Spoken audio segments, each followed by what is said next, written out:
चरणारविंद सीता के चरणारविंद राम के चरणारविंद सीता के चरणारविंद मेरे तो आधार सीता राम के चरणारविंद मेरे तो आधार सीता राम के चरणारविंद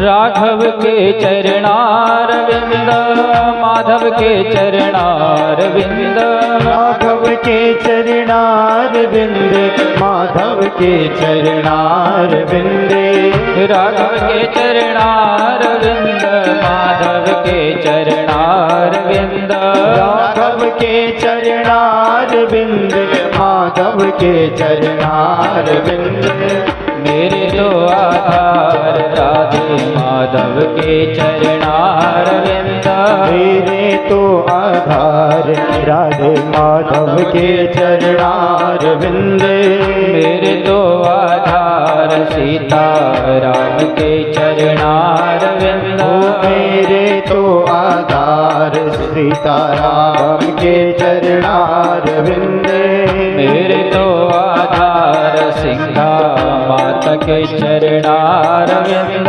मेरे तो आधार सीता राम के चरणारविंद मेरे तो आधार नंदा देवी के चरणारविंद मेरे तो आधार सिंगा देवी के चरणारविंद मेरे तो आधार सीता राम के चरणारविंद मेरे तो आधार सीता राम के चरणारविंद मेरे तो आधार राधे श्याम के चरणारविंद मेरे तो आधार राधे श्याम के चरणारविंद मेरे तो आधार चरणारविंद मेरे तो आधार सीता राम के चरणारविंद मेरे तो आधार सीता राम के चरणारविंद राम के चरणारविंद मेरे तो आधार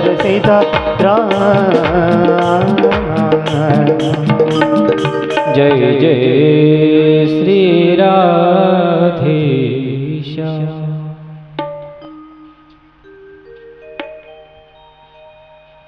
एक बार पुनः आप सभी लोगों का बहुत बहुत साधुवाद।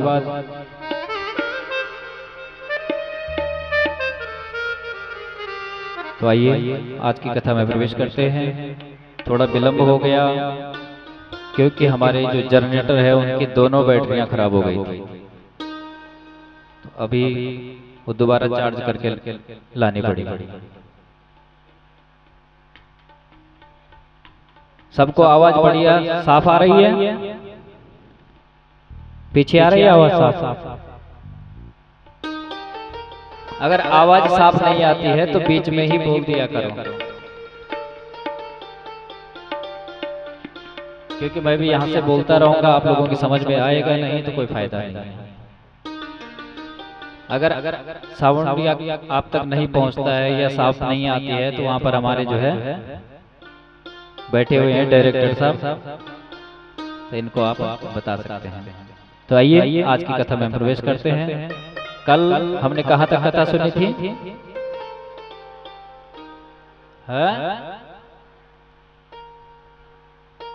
भक्ति महारानी तो हो गई थी, आगे कथा गई थी।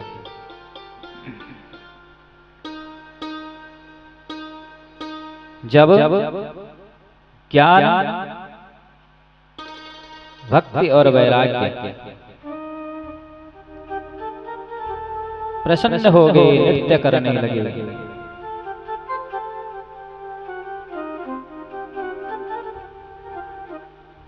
तो नारद जी ने क्या पूछा?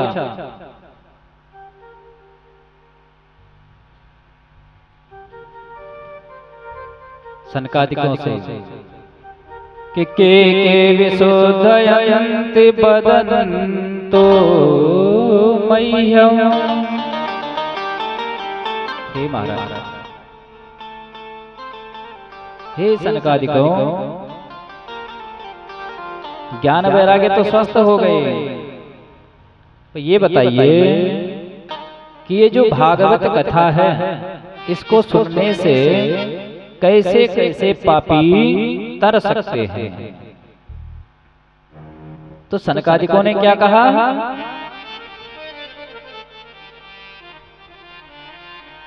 क्या कहते हैं सनकादिक? कि ये मानवा पाप कृतस्तु सर्वदा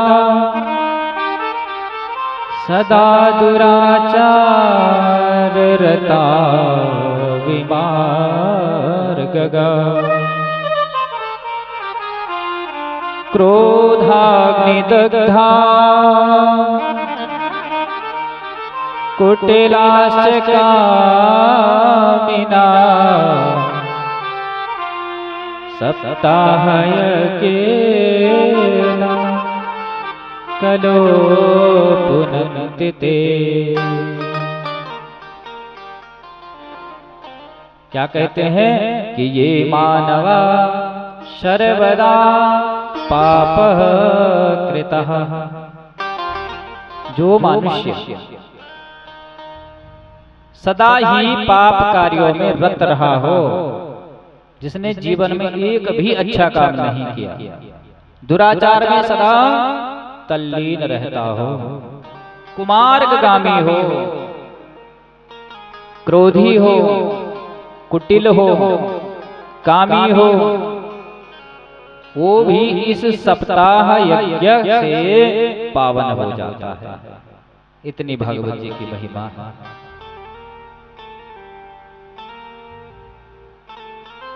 तो नारद जी ने कहा, महाराज अगर ऐसी बात है तो क्या कोई पापी तरा भी है? तो सनकादिक कहते हैं कि हे नारद जी, आपको एक इतिहास सुनाते हैं, पुरानी बात बताते हैं। एक बार तुंगभद्रा नदी के तट पर एक सुंदर नगर था और उस नगर में अनेक वर्णों के लोग रहते थे। उसी नगर में आत्मदेव नाम के एक ब्राह्मण रहा करते थे, जो कैसे थे? द्वितीय सूर्य के समान। कैसे? जैसे सूर्य अपने प्रकाश से चमकता है, वो अपने ज्ञान के प्रकाश से प्रकाशित थे, बड़े ज्ञानी थे। और उनकी धर्मपत्नी जी का नाम था धुंधुली देवी।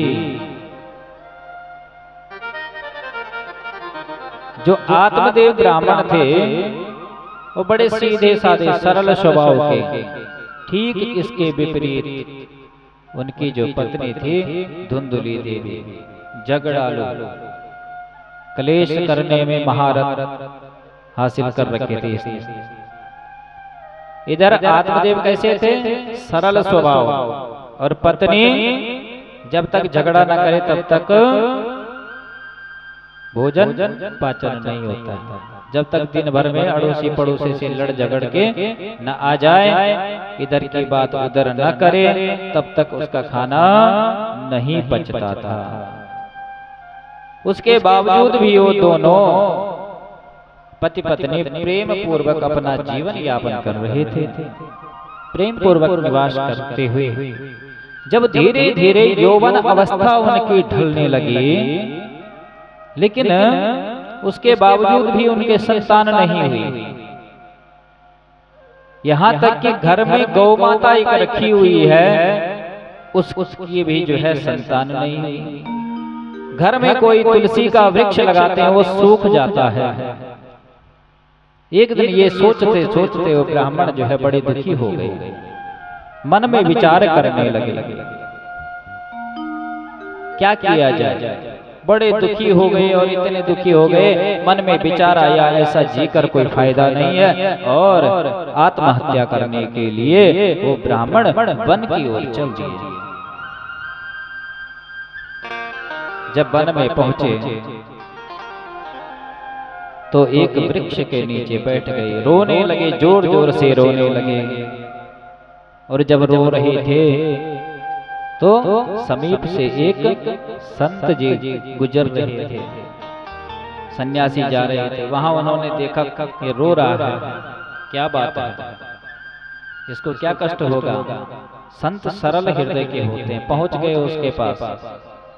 देखा तो उसका जो ब्राह्मण का चेहरा देखा तो चेहरे पर अलौकिक तेज। सन्यासी ने कहा, कथम रोदिषि विप्रत्वं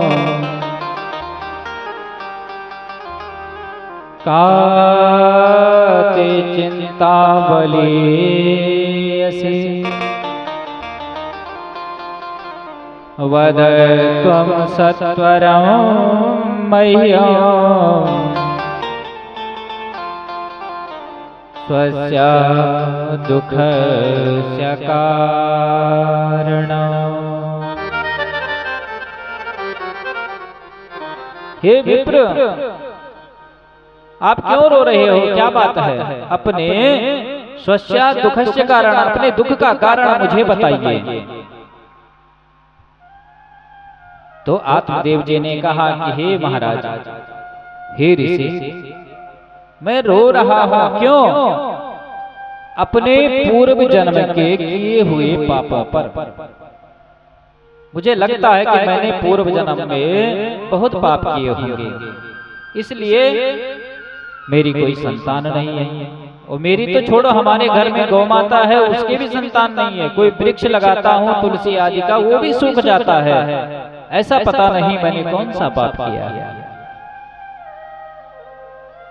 धिक्कार है मेरे जीवन को, और इसीलिए मैं आत्महत्या करने यहाँ आया हूँ। तो सन्यासी समझाने लगे। संत बोले, मुंचा ज्ञानम प्रजारूपम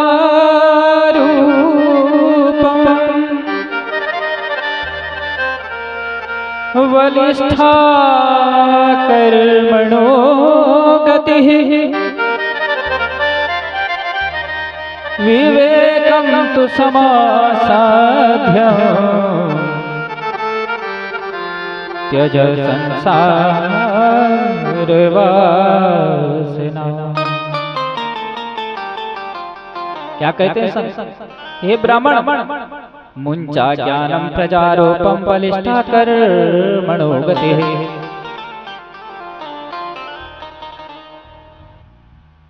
हे ब्राह्मण, संतान पाने का जो मोह है वो मन से छोड़ दो। क्या करो, छोड़ दो। क्यों, क्योंकि प्रारब्धम विलोकितम, मैंने तुम्हारी माथे की जो रेखाएं हैं, तुम्हारा जो भाग्य है वो देख लिया है। बोला महाराज आपने क्या देखा। तो संत ने कहा कि हे ब्राह्मण, हे विप्र, सप्त जन्मावधि तब पुत्रो नैव च नैव च। अरे महाराज एक जन्म के छोड़ो, अगले 7 जन्मों तक आपके भाग्य में पुत्र नहीं है, ऐसा मैंने आपके भाग्य को देख लिया है। जैसे ही संत ने कहा 7 जन्मों तक नहीं, ब्राह्मण जोर जोर से रोने लगा कि महाराज अब तो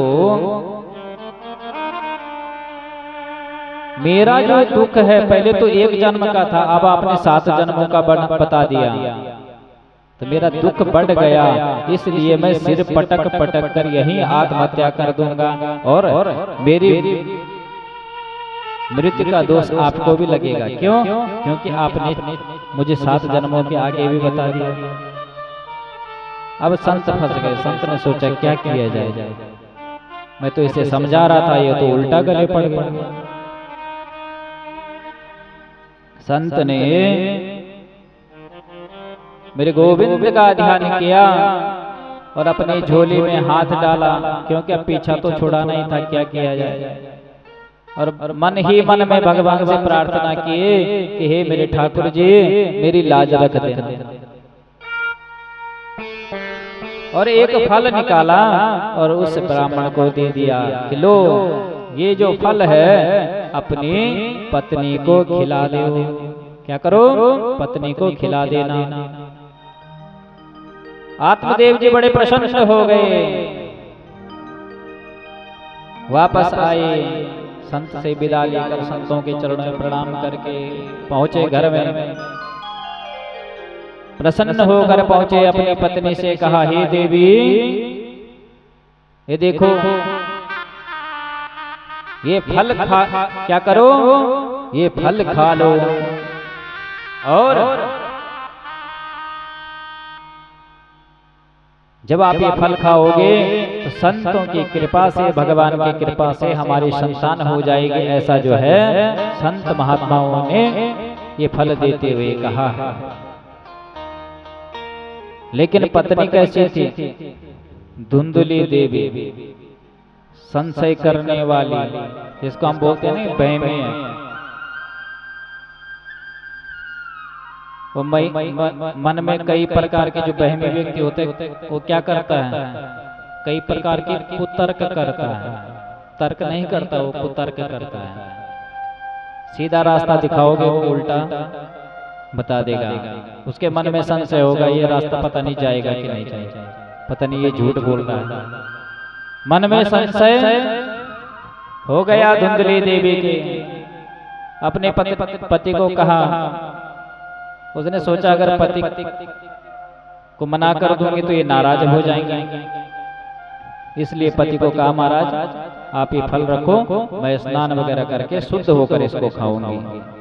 ब्राह्मण सरल स्वभाव, सोचा खा लेंगे। ब्राह्मण चले गए गांव की तरफ। इधर धुंधली देवी जो है अपने पड़ोस में सखी के पास जाकर रोने लगी। रो रो कर कहने लगी, क्या कहने लगी कि फल भक्षेण गर्भस्या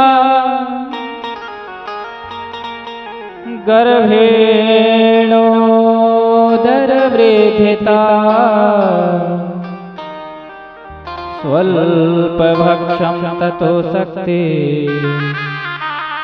गृह कार्य कथा भवे। रो रो कर कहने लगी सखी से कि फल खाने से गर्भ रह जाएगा। जब गर्भ में बालक आता है तो क्या होता है? खाना पीना कम हो जाता है। और मैं कमजोर हो जाऊंगी तो घर का काम कैसे करूंगी? क्योंकि जो विपरीत बुद्धि वाला होता है वो विपरीत ही सोचता है। और हाँ, काम को तो छोड़ो हे सखी,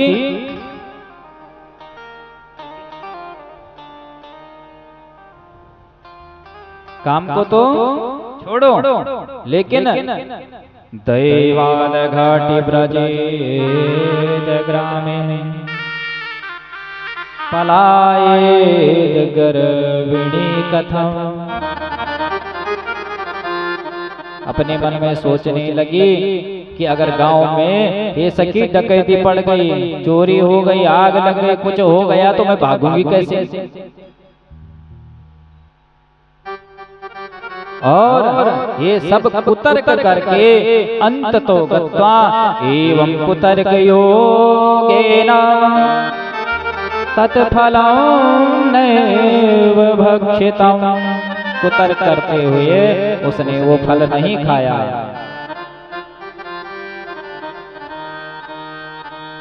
अब उसके पति ने पूछा कि देवी खा लिया? ब्राह्मण ने पूछा खा लिया? बोला हाँ जी खा लिया।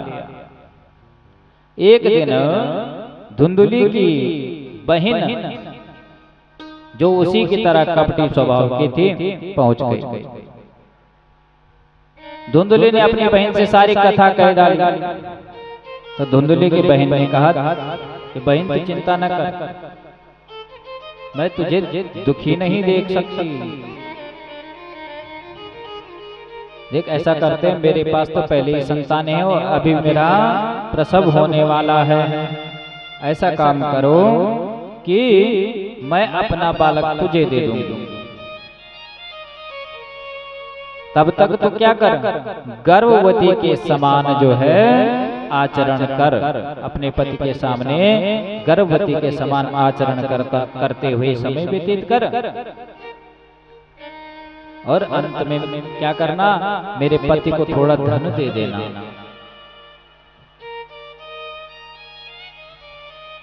क्या करना, मेरे पति को थोड़ा धन दे देना, थोड़ा पैसे दे देना, और मैं अपना पुत्र तुझे दे दूंगी। अपने पति को बता ही नहीं। उसकी बात समझ में आ गई। अब बात समझ में आ गई।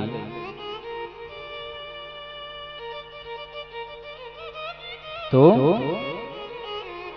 बहन से पूछने लगी अब इस फल का क्या किया जाए?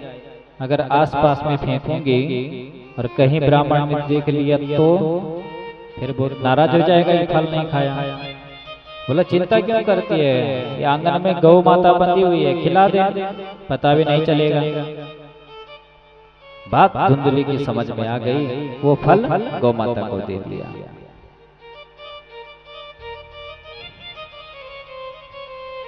समय अनुसार धुंधुली की बहन का क्या हुआ, पुत्र हुआ। और धन के बदले उसने अपना बालक अपनी बहन को दे दिया। इधर गौ माता ने भी एक बालक को जन्म दिया। दोनों का नामकरण हुआ। धुंधुली देवी ने कहा बालक, अपने बालक का नाम मैं रखूंगी। तो ब्राह्मण ने कहा इससे कौन लड़े, ठीक है तू ही रख। तो धुंधुली ने सोचा मेरा नाम धुंधुली है तो क्यों ना मैं अपने बच्चे का भी नाम मिलता जुलता रखूं, और बालक का नाम रख दिया धुंधुकारी। क्या रख दिया, धुंधुकारी। इधर जो गौ माता ने बालक को जन्म दिया, सारा शरीर कैसा है, मनुष्य की तरह, और कान गौ माता के हैं। तो ब्राह्मण ने उस बालक का नाम रखा गोकर्ण। बोलिए गोकर्ण जी महाराज की। नामकरण संस्कार हो गया।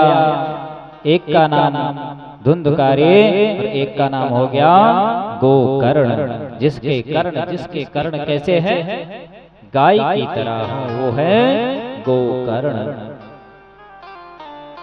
धीरे धीरे दोनों बड़े हुए। कियत कालेन तो जातो करुणो तनया बुभो।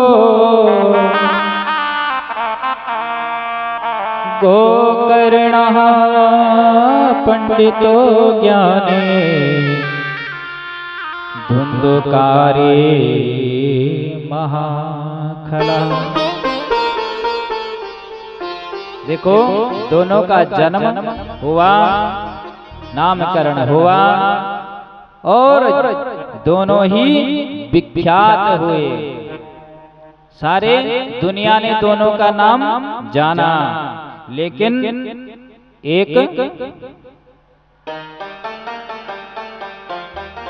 एक विख्यात हुआ और एक कुख्यात हुआ। नाम तो सब दोनों का चला, लेकिन एक विख्यात हुआ और एक कुख्यात हुआ। धुंधकारी कैसा हुआ? स्नान, शौच, क्रियाहीन, चोर, हिंसक और वेश्याओं का संग करने वाला। और ये सब करके उसने अपने पिता आत्मदेव का सारा धन, मान, सम्मान सब नष्ट कर दिया।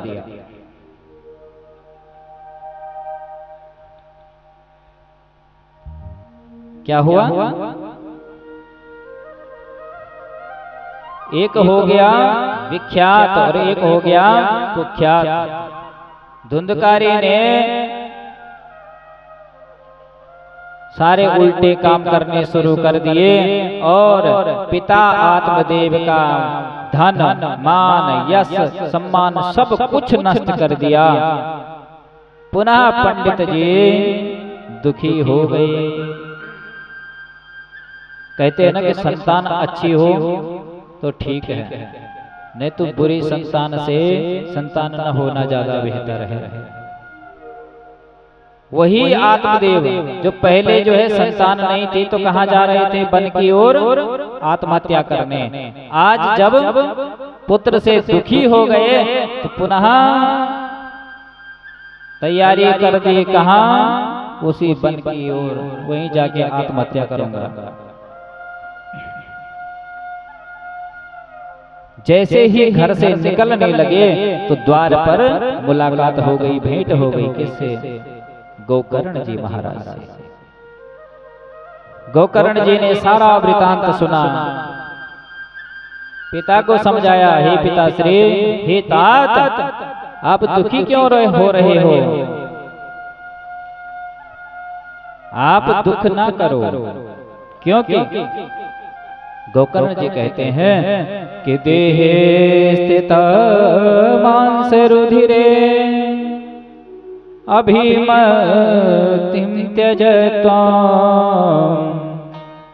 जाया सुतादिषु सदा ममता विमुञ्चा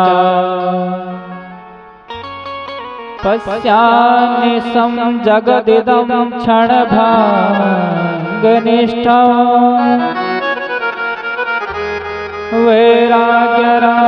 वैराग्यरागरसिको भवभक्तिनिष्ठा।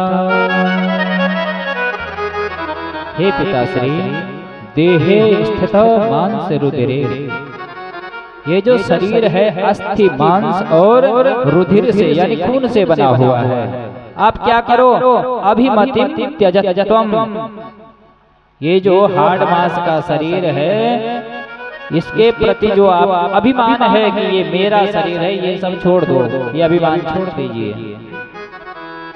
ये जो संसार है ये अनित्य है, संसार को अनित्य समझिए। ये नित्य नहीं रहेगा, संसार एक जैसा नहीं रहेगा, ये बदलता रहता है। कहते हैं ना कि संसरति इति संसारा, जो सरकता रहता है वही संसार है। और हे पिताश्री, सब कुछ अनित्य है, इसलिए आप क्या करो? वैराग्य रस के रसिक हो जाइए। कैसे हो जाइए? ये शरीर के प्रति जो हमारा मोह है इसको तोड़ दो और इसके द्वारा जो नाते रिश्ते हैं उनको भी छोड़ दो। उनके प्रति मोह माया का त्याग कर दो। सिर्फ एक ही काम करो, वो कौन सा? कि धर्म भजस्व सततम त्यज लोक धर्मा सेवस्य साधु पुरुषा जहि काम तृष्णा। सारे प्रपंचों को त्यागो, निरंतर परम धर्म का सेवन करिए, विषय शक्ति को त्याग कर संत जनों की सेवा करो और संत जनों की सेवा करके अन्य दोष गुण चिंतन सुमुक्ता सेवा कथा रस महो नितरा पिबत्वा। अच्छाई और बुराई से अपने मन को हटा दो। सबको एक ही भाव से देखो, कथा रस का निरंतर पान करो। अब बात जो है आत्मजीव की समझ में आ गया। सीधे वन की ओर चल दिए और भागवत जी के 10वें स्कंद का नित्य पाठ करते हुए पंडित जी का कल्याण हो गया। बोले श्री कृष्ण चंद्र भगवान के जय। इधर धुंधुली देवी घर में अकेली पड़ गई, परेशान हो गई और किसके द्वारा? पुत्र के द्वारा, वही धुंधुकारी के द्वारा। इतनी परेशान हो गई, एक दिन जाकर उसने भी रात के अंधेरे में गए और कुएं में, अंध कुएं में जाके छलांग लगा दी और अपने इस शरीर को त्याग दिया। कहने का भाव यह है कि संतान अच्छी होनी चाहिए, उसको अच्छे संस्कार देने चाहिए, नाम भी अच्छा होना चाहिए। नाम का भी जीवन पर बड़ा प्रभाव पड़ता है। इसीलिए ऋषि मुनि जो है नाम कैसा निकालते थे? भगवान के नाम पर जो मिलता जुलता हो। आजकल ऐसे ऐसे नाम होते, पता ही नहीं चलता है कि कोई मनुष्य है कि जानवर, पता ही नहीं चलता है। इसलिए नाम का जीवन पर बहुत प्रभाव पड़ता है। इधर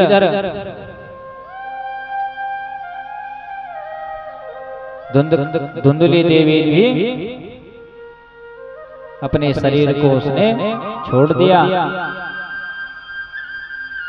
गोकर्ण जी देखा है, क्या देखा गोकर्ण जी ने? कि पिताजी वन को चले गए, माताजी भी स्वर्ग चले गए, अब क्या किया जाए?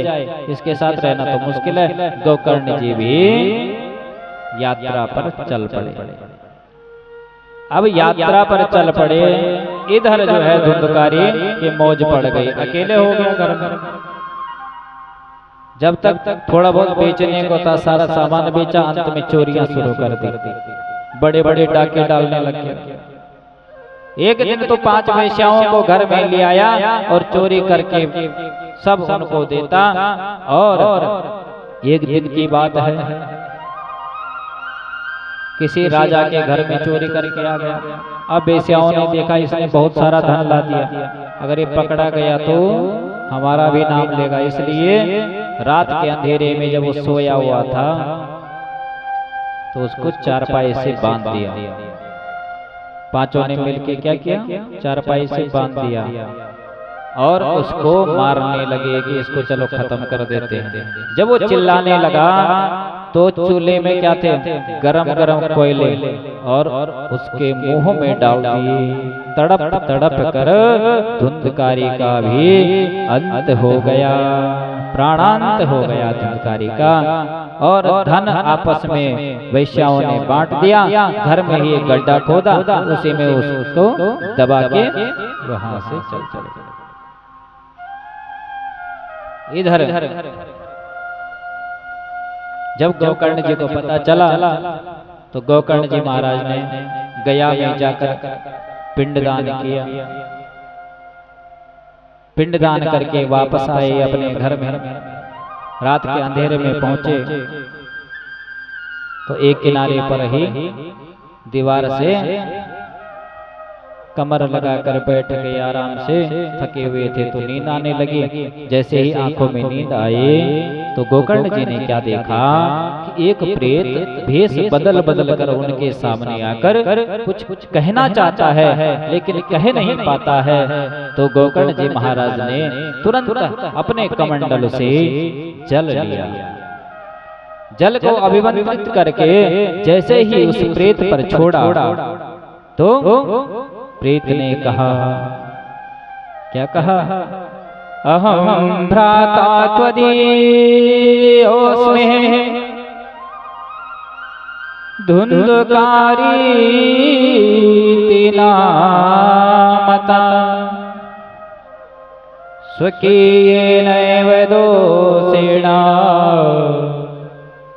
ब्रह्मत्वं नासिता मया। हे भ्राता, मैं आपका भाई हूँ। कौन? धुंधकारी। मैंने जीवन में कोई भी अच्छा कर्म नहीं किया और मैंने अपने जो मेरा ब्राह्मणत्व था उसको नष्ट कर दिया। सदैव जीवन में कुकर्म किया, कोई अच्छा कर्म किया ही नहीं। लेकिन अब मैं ऐसी हालत में हूं कि अब मैं कुछ कर भी नहीं सकता हूं, इसलिए आप कृपा करके मेरा उद्धार कीजिए। तो गोकर्ण जी ने कहा, अरे मैंने तो तुम्हारे निमित्त गया जी में श्राद्ध किए। कहाँ किए? गया जी में श्राद्ध किए। तो अब तो तुम प्रेत योनि में नहीं होने चाहिए। तो धुंधकारी ने कहा कि हे भाई, गया श्राद्ध सतेना पे मुक्तिर्मेन भविष्यते उपायं परमं कंचित् त्वं विचारय साम्प्रतम्। एक बार तो छोड़ो, सैकड़ों बार भी अगर गया श्राद्ध करोगे तो भी मेरा उद्धार नहीं होगा। आप कोई ऐसा मार्ग निकालिए जिससे मेरा कल्याण हो सके। गोकर्ण जी बड़े आश्चर्य में पड़ गए, क्या किया जाए। गोकर्ण जी ने भगवान सूर्य का ध्यान किया, आवाहन किया। भगवान सूर्य प्रकट हुए तो गोकर्ण जी ने पूछा, प्रभु कौन सा ऐसा उपाय है जिससे धुंधकारी की मुक्ति हो जाए। भगवान सूर्य ने कहा कि हे गोकर्ण, आप क्या करो, श्रीमद् भागवत सप्ताह यज्ञ का वाचन करें। तो गोकर्ण जी महाराज ने श्रीमद् भागवत का आयोजन किया और जब आयोजन किया तो सामने जो है एक 7 गांठ की बांस रखी हुई थी, क्योंकि प्रेत जो है हवा में एक जगह नहीं रह सकता, तो कैसे कथा सुनेगा। और उसी बांस में बैठ गया। किसमें बैठ गया? उसी बांस में बैठ गया।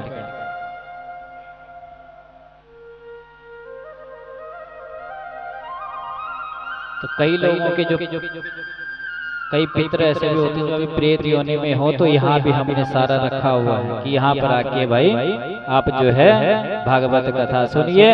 ये 7 गांठ का जो है बांस बंधा हुआ है, यहाँ पर आप जो है विराजमान होके और भागवत से निश्चित ही आप जो है आपको मुक्ति मिलेगी। और धुंधकारी उस बांस में बैठ गया। एक एक दिन की कथा हुई और एक एक गांठ चटकने लगी, टूटने लगी। जैसे ही 7वें दिन की कथा हुई तो बांस की जो 7 गांठें थी, 7 जो ग्रंथियां थी, फट गई। उसमें से कौन प्रकट हुआ? धुंधकारी जो है दिव्य देह धारण कर प्रकट हुआ। और जैसे ही प्रकट हुआ तो कहने लगा कि धन्या भागवती वार्ता प्रेत पीड़ा विनाशिनी सप्ताहो अपि तथा धन्यः कृष्णा लोक फलप्रदा। धन्य है भागवत की ये कथा जिसने मुझ जैसे प्रेत को भी जो है दिव्य बना दिया। समस्त जो मेरी पीड़ा थी वो हर ली। और उसी समय एक दिव्य विमान प्रकट हुआ जिसमें भगवान विष्णु के पार्षद पीतांबर पहनकर जो है प्रकट हो गए। और धुंधकारी को कहा चलो भैया, कहाँ चलो? बोले प्रभु के धाम चलिए। जैसे ही धुंधकारी ने जो है गोकर्ण जी को प्रणाम किया और विमान में बैठने को तैयार हुए, तो गोकर्ण जी ने प्रभु के पार्षदों को रोका। क्या रोका? बोलो भैया ठहरो, अरे कथा तो इतने लोगों ने सुनी, विमान एक ही क्यों लाए? कथा तो सब सुन रहे हैं। बोला कल्याण किसी एक दो का ही कैसे हो रहा है? क्या चक्कर है? मंदिर तो सभी आते हैं, लेकिन भगवान किसी किसी की ही क्यों सुन रहे हैं? क्या चक्कर है ये? हमारे साथ भी होता है ना। उपाय बताया, बोलो उपाय तो हम भी यही कर रहे हैं, लेकिन मेरा काम नहीं हो रहा, दूसरे का कैसे हो रहा है? तो प्रभु के पार्षदों ने कहा कि हे गोकर्ण जी, देखो श्रोता तो यहाँ बहुत है, लेकिन सुनी किसने? सुनी तो सबने, पर मनन किसने किया? जो मनन करेगा उसी का ही कल्याण होगा। भागवत की जो कथा है, ठाकुर जी की कृपा से प्रत्येक मनोरथ पूर्ण होते हैं।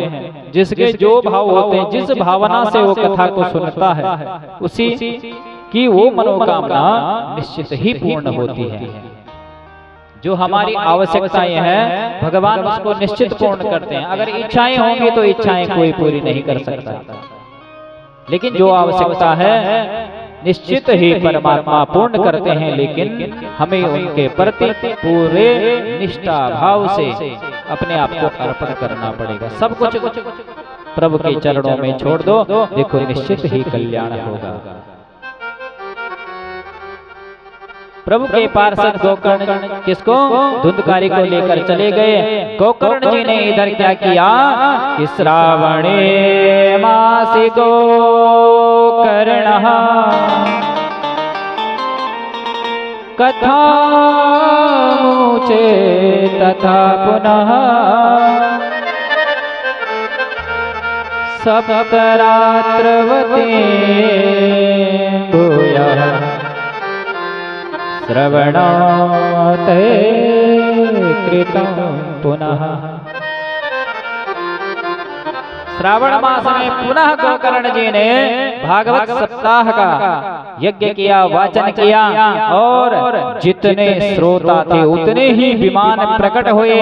यहाँ तक कि साक्षात हरि प्रकट हुए और गोकर्ण जी को अपने हृदय से भगवान ने लगा दिया।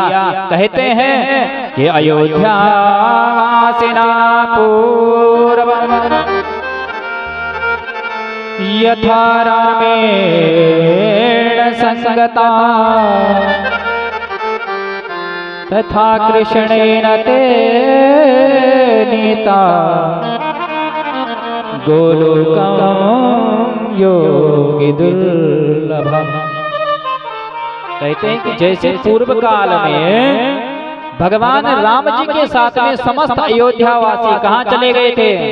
भगवान राम जी के धाम को। कौन सा धाम है भगवान राम जी का? है कौन सा है? भगवान का है, राम जी का है साकेत धाम। और जिस प्रकार से समस्त अयोध्यावासी साकेत धाम को चले गए थे, ठीक उसी प्रकार योगियों को भी दुर्लभ है कहाँ? गोलोक धाम। और समस्त जो है जितने भी भागवत सुन रहे थे, सबको लेके प्रभु गोलोक धाम को चले गए। बोले श्री कृष्णचंद्र भगवान के।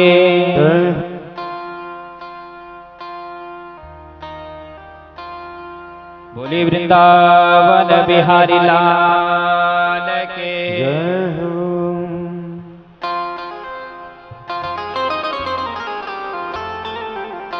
जोर से कोई नहीं बोल रहा है।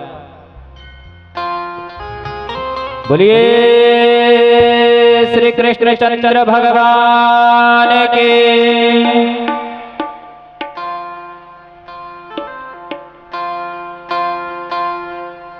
बदले में नहीं बोलना है।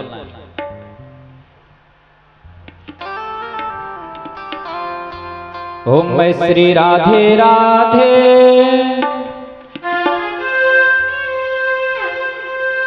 मैं श्री राधे राधे गाऊं रे, हर श्याम तेरी गलियन में। मैं श्री राधे राधे गाऊं रे, श्याम तेरे गलियन में। श्री राधे राधे गाऊं रे, श्याम तेरी गलियन में। श्री राधे राधे गाऊं रे, श्याम तेरे गलियन में। श्री राधे राधे गाऊं रे, श्याम तेरी गलियन। सभी लोग प्रेम से गाएंगे, क्योंकि भगवान का नाम ही तारने वाला होता है, पापों को नष्ट करने वाला होता है। इसलिए सारे लोग बोलेंगे क्या? श्री राधे राधे गाऊं रे, श्याम तेरे गलियन में। श्री राधे राधे गाऊं रे, श्याम तेरी गलियन में। किन किन गलियों में गाओगे? कहाँ कहाँ गाओगे? तो भगवान से क्या मांगना? गलियन में घुटवन चाले, जिन गलियन में घुटवन चाले, जिन गलियन में घुटवन चाले, जिन गलियन में घुटवन चाले। खेले दौड़े संग लगवाले, खेले दौड़े संग लगवाले। जिन गलियन में घुटवन चाले, खेले दौड़े संग लगवाले, जिन गलियों में संग लगवाले। मैं पग पग शेष नवाऊं रे, श्याम तेरे गलियन में। मैं पग पग शेष नवाऊं रे, श्याम तेरी गलियन में। मैं राधे राधे गाऊं रे, श्याम तेरे गलियन में। मैं तो राधे राधे गाऊं रे, श्याम तेरी गलियन में। सारे लोग दोनों तालियों की सेवा और राधे राधे गाते रहिए। राधे राधे गाऊं रे, श्याम तेरे गलियन में। मैं राधे राधे गाऊं रे, श्याम तेरी गलियन में।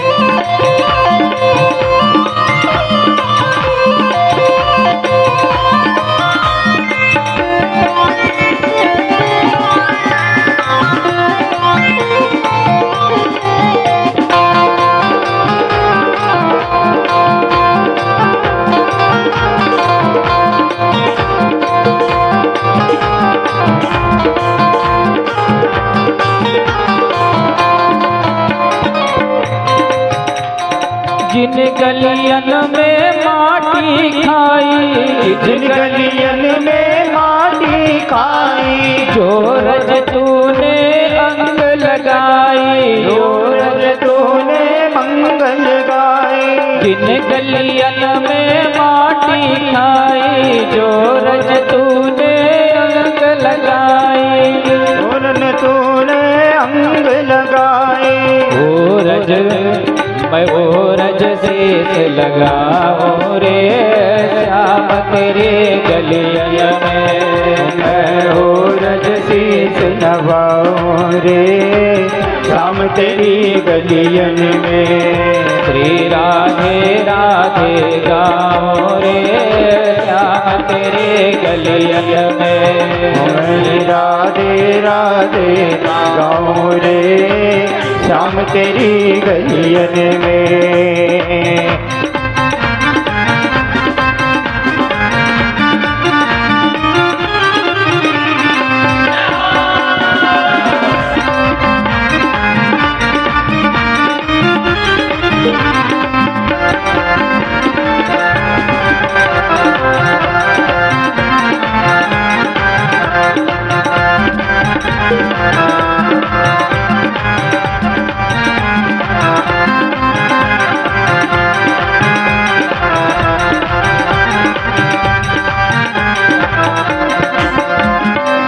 जिन गलियन में गई अचराए, जिन गलियन में गई अचराए, जिन गलियन में गई अचराए, जिन गलियन में गई अचराए, जिनको तुमने बंसी सुनाई, जिनको तुमने बंसी सुनाई, जिन गलियन में गई अचराए, जिन गलियन में बंसी सुनाई, गलियन में मटकी चुराए, मैं भी अरे मैं भी वो रस पाऊं रे श्याम तेरे गलियन में। ओ मैं तो राधे राधे गाऊं रे श्याम तेरी गलियन में, तो राधे राधे गाऊं रे श्याम तेरे गलियन में। ओ मैं तो राधे राधे गाऊं रे श्याम तेरी गलियन में, राधे राधे गाऊं रे श्याम तेरी गलियन में। मैं तो राधे राधे गाऊं रे श्याम तेरी गलियन में, मैं तो राधे राधे गाऊं रे श्याम तेरी गलियन में, तू राधे राधे गाऊं रे श्याम तेरी गलियन में। जय जय श्री राधेश।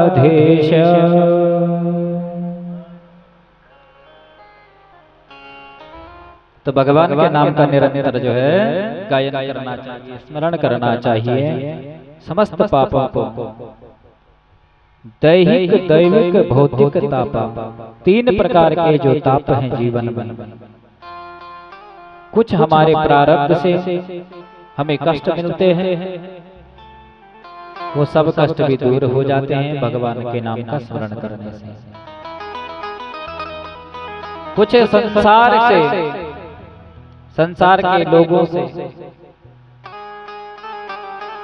उसको भी दूर करते हैं मेरे ठाकुर जी, उन कष्टों से भी मुक्त कर देते हैं।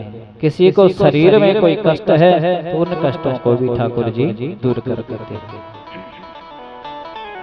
देखो जीवन में सभी दुखी हैं, इस संसार में कोई सुखी नहीं है। संतों ने कहा है कि कोई तन दुखी, कोई मन दुखी, कोई धन बिन रहत उदास। अरे थोड़े थोड़े सब दुखी, सुखी केवल राम को दास। इसलिए भगवान का भजन करते रहे। सुख दुख तो जीवन में चलता रहेगा।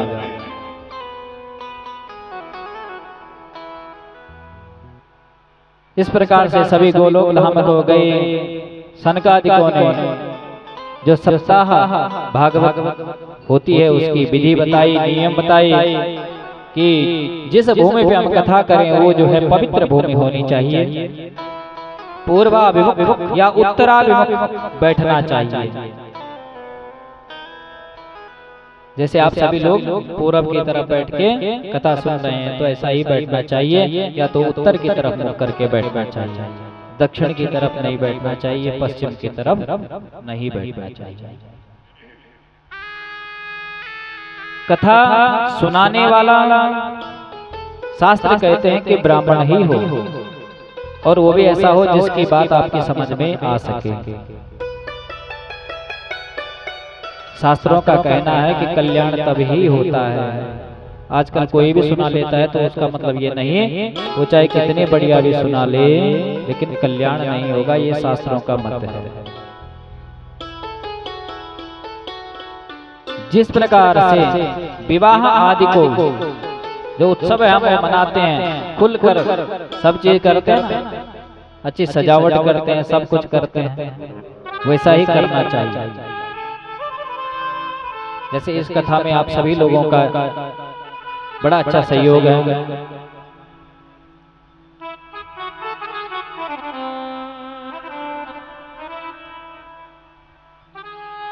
तो ऐसा ही मिलजुल कर जो है एक होकर भागवत कथा करनी चाहिए। सभी को आमंत्रित करना चाहिए, सभी को बुलाना चाहिए। तदनंतर इस प्रकार से सनकादिकों ने किसको सुनाई? नारद जी को भागवत कथा सुनाई। नारद जी ने धन्यवाद दिया और कथा के अंत में सब नाम संकीर्तन करते हैं। प्रहलाद जी बड़े फुर्तीले हैं तो क्या करने लगे? करताल बजा रहे हैं। उद्धव जी झांझ बजा रहे हैं। नारद जी क्या कर रहे हैं? बीणा बजा रहे हैं। अर्जुन राग आलाप रहे हैं। देवराज इंद्र क्या कर रहे हैं? इंद्रो वादीन मृदंगम जय जय सुकरः कीर्तनं ते कुमारा यत्राग्रे भाववक्ता सरसरचनया व्यासपुत्रो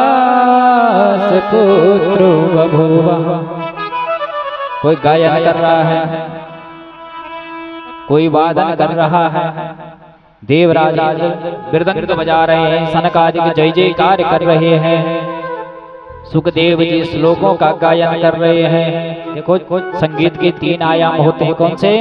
गायन, वादन और नृत्य। तो यहाँ पर तालियां भी बज रही है,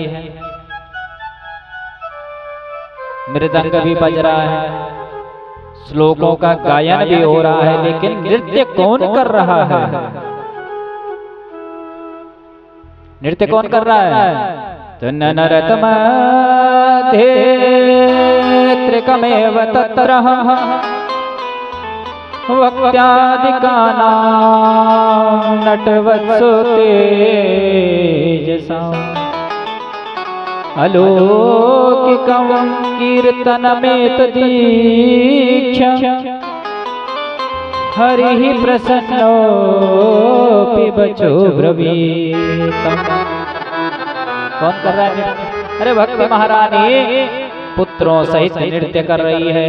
कहने का मतलब क्या है कि जब भागवत जी की कथा होती है, मेरे ठाकुर जी का गुणगान होता है, तो भक्ति जागृत होती है और धीरे धीरे ज्ञान और वैराग्य भी जागृत हो जाते हैं। और जब भक्ति ज्ञान और वैराग्य जागृत हो जाते हैं तो स्वयं ठाकुर जी प्रकट हो जाते हैं और भक्तों के हृदय में बंदी हो जाते हैं और भक्तों का कल्याण होता है। इसीलिए संतों ने कहा है क्या? निकुंज में विराजे श्याम राधे राधे नंदलाल से मिला दे। श्याम राधे राधे घन श्याम राधे राधे निकुंज में विराजे घन श्याम राधे राधे। निकुंज में विराजे घन श्याम राधे राधे। निकुंज में विराजे घन श्याम राधे राधे। निकुंज में विराजे घन श्याम राधे राधे। श्री श्याम राधे राधे घन लाल से मिला दे। श्याम राधे राधे नंदलाल से मिला दे। श्री श्याम राधे राधे नंदलाल से मिला दे। श्याम राधे राधे नंदलाल से मिला दे। श्याम राधे राधे नंदलाल से मिला दे। श्याम राधे राधे नंदलाल से मिला दे। श्री श्याम राधे राधे नंदलाल से मिला दे। श्याम राधे राधे नंदलाल से मिला दे। कुंज में विराजे घन श्याम राधे राधे। निकुंज में विराजे घन श्याम राधे राधे। मुरली वाले की महफिल सजी है। मुरली वाले की महफिल सजी। हाँ मुरली वाले की महफिल सजी है। मुरली वाले की महफिल सजी। की महफिल सजी है। बंसी वाले की महफिल सजी है। तेरी महफिल में करुणा भरी है। हाँ तेरी महफिल में करुणा भरी है। हाँ तेरी महफिल में करुणा भरी है। हाँ तेरी महफिल में करुणा भरी है। निकुंज में विराजे घनश्याम राधे राधे। निकुंज में विराजे घनश्याम राधे राधे। श्री कुंज में विराजे घनश्याम राधे राधे। निकुंज में विराजे घनश्याम राधे राधे। श्री श्याम राधे राधे नंदलाल से मिला दे। श्याम राधे राधे नंदलाल से मिला दे। श्री श्याम राधे राधे नंदलाल से मिला दे। श्याम राधे राधे नंदलाल से मिला दे। कुंज में विराजे घनश्याम राधे राधे। कुंज में विराजे घनश्याम राधे राधे। जय राधे राधे श्याम मिला दे। राधे राधे श्याम मिला दे। जय राधे राधे श्याम मिला दे। जय राधे राधे श्याम मिला दे। जय राधे राधे श्याम मिला दे। जय राधे राधे श्याम मिला दे। जय राधे राधे श्याम मिला दे। जय राधे राधे श्याम मिला दे। जय राधे राधे श्याम मिला दे। जय राधे राधे श्याम मिला जय दे। जय श्री राम।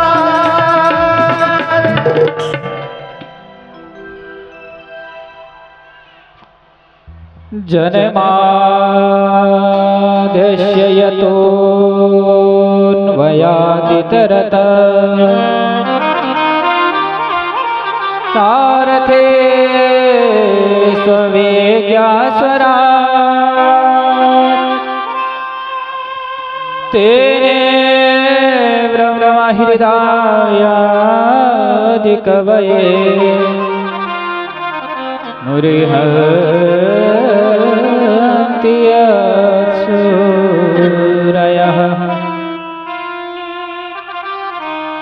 तेजो वारिमृदां यथा विनिमयो यत्र त्रिशर्गो मृषः धामना स्वेन सदा निरस्तकुहकं सत्यं परं धीमहि।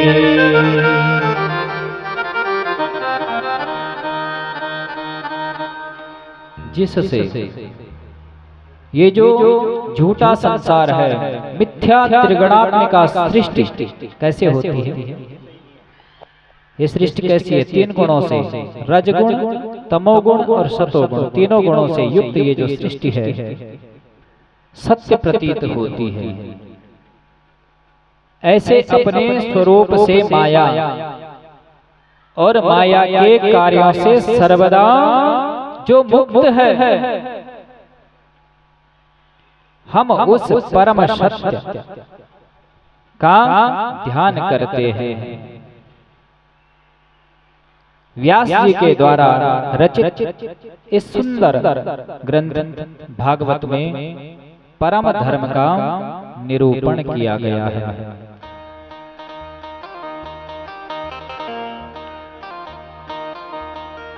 इस श्रीमद् भागवत में तीनों तापों को जड़ से नष्ट करने वाले परम कल्याणकारी, परम आनंद को देने वाले और सरलता से जानने योग्य परमात्मा का निरूपण किया गया है। श्रीमद् भागवते महामुनि कृते किं वै परेरीश्वरा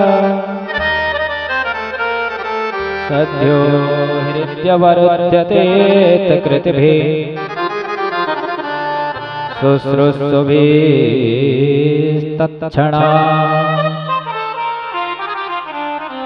ऐसा ही श्रीमद् भागवत जो शास्त्र है,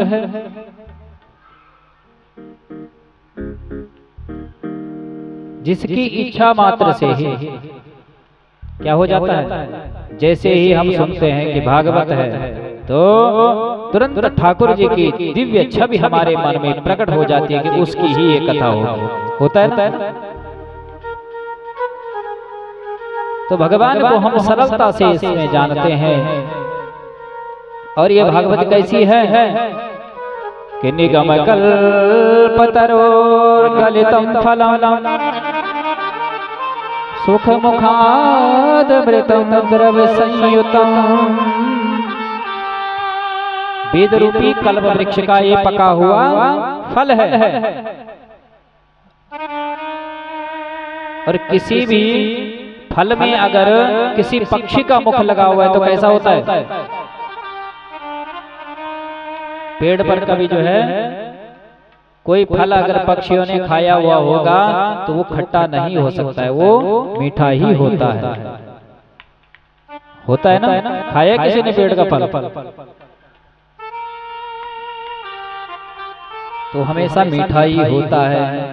तो ये जो फल है इसको सुखदेव रूपी तोते का मुख लगा हुआ है तो निश्चित ही यह फल मीठा है। इसलिए संतों ने कहा है कि पिबत भागवतम रसमालयं मुहुरहो रसिका भुवि भावुका। पिबत भागवतम रसमालयं,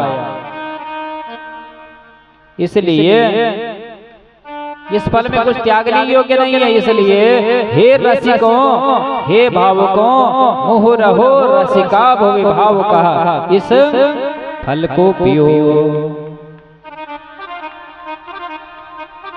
इस दिव्य कथा का जो रस है उसका रसपान करो।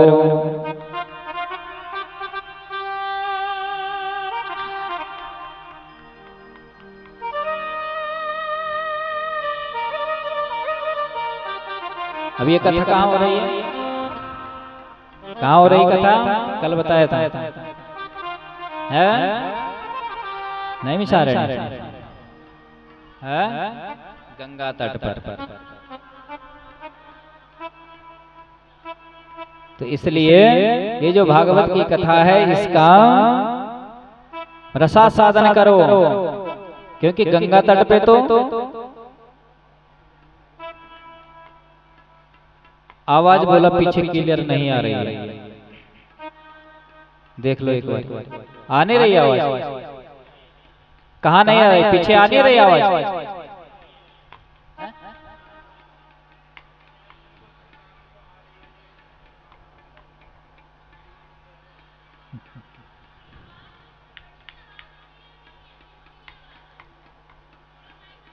गूंज रही है, देखना इको कम कम बेस हटा। अब तो नहीं गूंज रही।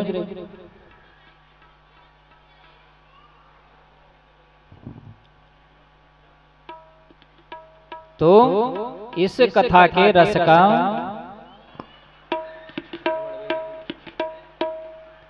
क्या करो, रस को पियो। आप इधर बैठो सामने, यहां नहीं गूंजेगी, यहां से स्पीकर वो गूंज रहा है।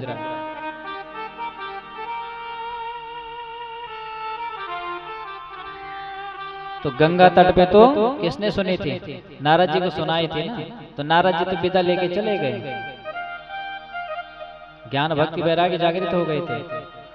उसके बाद नारद जी ने धन्यवाद किया।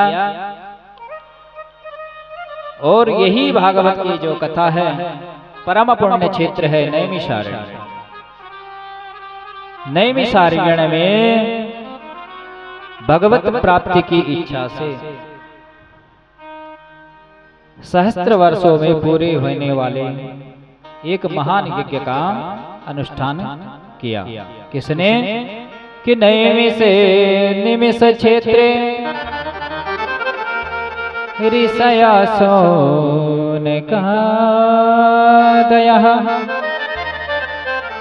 सत्रम स्वर्गाय लोकाय सहस्र सममासत।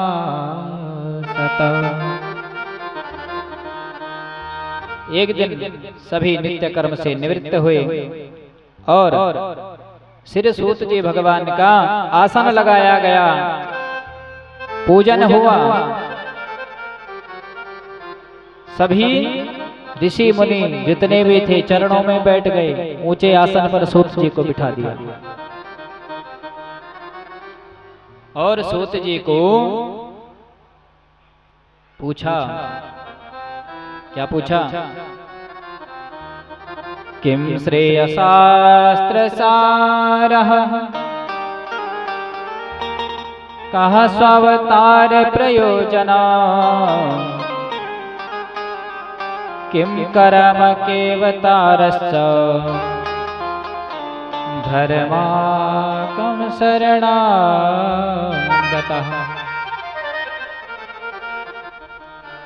हे सूत जी, मानव के लिए परम धर्म क्या है?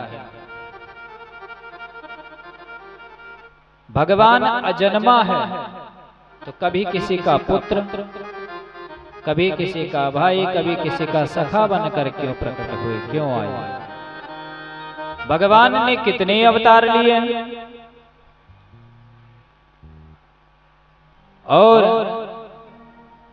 भगवान जब लीला संपन्न कर देते हैं, लीला संपन्न करके जब स्वधाम को जाते हैं, तो तब धर्म किसकी शरण में जाता है? सूत जी सभी की बातों को सुनकर बड़े प्रसन्न हो गए। तुमने बड़ा अच्छा प्रश्न पूछ लिया। सूत जी कह रहे हैं सौनकादि ऋषियों से, हे ऋषियों, बड़ा अच्छा तुमने प्रश्न पूछ लिया है। ये जगत के कल्याण के लिए आपने पूछा है। और सूत जी ने ध्यान लगाया, मंगलाचरण किया। यम प्रव्रजंत मनुपेतमपेत कृत्यम द्वैपायनो विरह कातर्वाजुहावा पुत्रेति तन्मयतया तरवोऽभिनेदुस् तम सर्वभूत हृदयं मुनिमानतोऽस्मि। मुनियों के प्रश्नों को सुनकर कौन महामतिम, जो तीव्र बुद्धि वाले सूत जी हैं, उन्होंने कहा, हे मुनियों, तुम्हारे इन प्रश्नों से सारे जगत का मंगल होगा।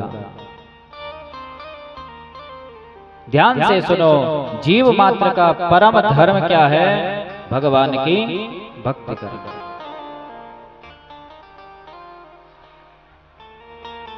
लेकिन भक्ति कैसी हो कि सवे पुंसां परो धर्मो यतो भक्तिरधोचजे अहेतुक्या प्रतिहता ययात्मा संप्रसीदति। भक्ति कैसी हो? कामना रहित हो, किसी काम के निमित्त न हो। मेरी नौकरी लग जाए, घर बन जाए, ऐसी भक्ति नहीं होनी चाहिए। भक्ति होनी चाहिए कामना रहित हो और अप्रतिहता, निरंतर चलने वाली हो। ये ना हो कि एक दिन दिया जलाए और दूसरे दिन फिर छोड़ दिया। निरंतर चल पाए, ऐसी भक्ति होनी चाहिए। और जब ऐसी भक्ति होती है जीवन में, तो फिर क्या होता है कि जनयत्यासु वैराग्यम ज्ञानम चायद हेतुकम। ज्ञान और वैराग्य अपने आप उत्पन्न हो जाता है। धर्म का जो प्रयोजन है वो है, किस लिए करते हैं धर्म? कि मोक्ष मिल जाए, इसीलिए तो करते हैं कि मोक्ष मिल जाए। जो धर्म करता है उसका प्रयोजन यही होता है कि मोक्ष की प्राप्ति हो जाए। और धन का जो प्रयोजन है वो कौन क्या होना चाहिए? धर्म होना चाहिए। हम अपनी कमाई के कुछ हिस्से को धर्म के कार्यों में जरूर लगाना चाहिए। किसी का सहयोग करें, किसी की मदद करें, तो वो धन जो है शुद्ध हो जाता है और जीव का कल्याण होता है। जीव मात्र का एक ही उद्देश्य होना चाहिए, क्या? कि जीवस्य तत्व जिज्ञासा नार्थो यक्षेह कर्मभिः। जीव मात्र का प्रयोजन होना चाहिए तत्व की जिज्ञासा। तत्व क्या है? तत्व वह अखंड ज्ञान है जिसको ज्ञानी जन तत्व कहते हैं, ब्रह्म कहते हैं जिसको। कौन कहते हैं? ज्ञानी लोग। जो योगी होते हैं वो परमात्मा कहते हैं, और जो हम तुम सामान्य जो भक्त होते हैं वो उसी तत्व को भगवान कहते हैं। तत्व एक ही है। और उस परम तत्व का साक्षात्कार होते ही हृदय की अहंकार रूपी जो ग्रंथि है वो छिन्न भिन्न हो जाती है, सारे संशय मिट जाते हैं और जीव कर्म बंधन से मुक्त हो जाता है। कर्म बंधन उसके क्षीण हो जाते हैं। सौनक जी कह रहे हैं कि भागवत जी की उत्पत्ति कैसे हुई, कब हुई, कहाँ हुई और किसके द्वारा हुई? तो सूत जी कह रहे हैं कि द्वापर के अंत में, जब द्वापर युग का अंत था तो पाराशर ऋषि और वसु कन्या, कौन? सत्यवती के गर्भ से साक्षात भगवान के ही कलावतार हुए। कौन? भगवान श्री कृष्ण द्वैपायन जी। कौन? भगवान कृष्ण द्वैपायन वेद व्यास। किसको कहते हैं? वेद व्यास जी को। तो वेद व्यास जी का प्राकट्य हुआ और कलयुग के कलुषित जो जीव थे, जो कलुषित प्राणी है, उनका कल्याण करने के लिए व्यास जी ने 4 वेदों की रचना की। और जब मन संतुष्ट नहीं हुआ तो 4 वेदों की रचना के बाद पंचम वेद कौन है? महाभारत।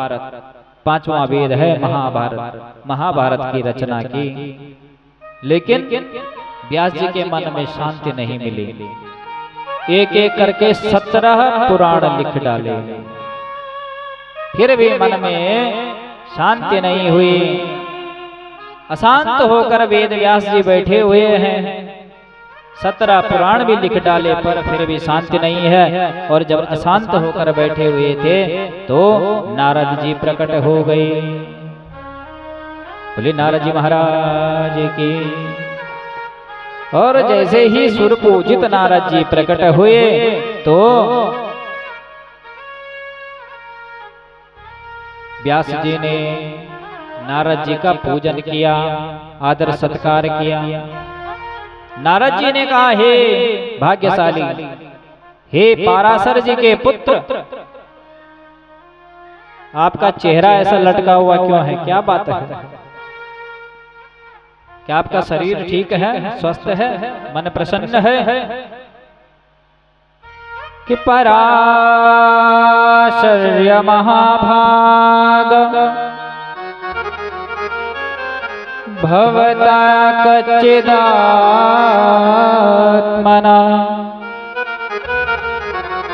परितुष्यति शरीरा आत्मा मानसैववा।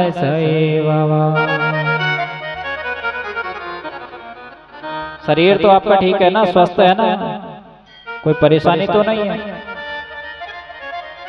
या आपकी कुछ जानने की इच्छा पूर्ण हो चुकी है? क्योंकि अपने अति विशाल ज्ञान का जो भंडार है कौन? महाभारत, उसकी रचना भी कर दी है, और उसके बावजूद भी आप उदास बैठे हो, क्या बात है? तो व्यास जी ने कहा, हे नारद जी, मेरा जो अंतःकरण है, मेरा जो भीतर है, अभी भी कुछ संतुष्टि से नहीं मिल रही है, पता नहीं क्या बात है। तो नारद जी ने कहा, ये व्यास जी,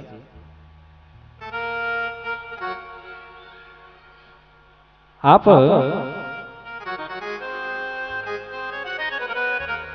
क्या करो, भगवान के निर्मल यश का प्रायः प्रतिपादन करो, क्योंकि वो आपने नहीं किया। जो भी वाणी भगवान की कीर्ति का गान नहीं करती है ना, वो भले ही कितने अलंकार आदि से युक्त क्यों न हो जाए, लेकिन तब तक संतुष्ट नहीं मिलेगी, और ना ही तब तक उसमें भगवान के भक्त विहार करते हैं। नारद जी कहते हैं, व्यास जी परेशान मत हो, मैं तुम्हें एक कथा कहता हूं कि अहम पुरातीत भवे भवने दास्यासु कस्याचन वेदवादिना निरूपितो बालक एव योगिना शुश्रूषणे प्रावृष निर्विवीक्षता। ये मुनि मेरी बात को ध्यान से सुनो, मेरी कथा सुनो। आप तो इतने बड़े ज्ञानी हैं, लेकिन जब तक आपने भगवान कीर्ति का गान नहीं किया, तब तक कल्याण नहीं होने वाला है। अरे मैं नारद पूर्व जन्म में, पहले जो मेरा जन्म था वो एक दासी पुत्र के रूप में पैदा में हुआ था। हे मुनि, तुम मेरी बात को सुनो। किसको कह रहे हैं? व्यास जी को कह रहे हैं। कौन? नारद जी। पिछले जन्म में वेद पाठी ब्राह्मणों के यहाँ काम करने वाली दासी से मैं उत्पन्न हुआ। मैं चातुर्मास करने आए संतों की सेवा में लग गया।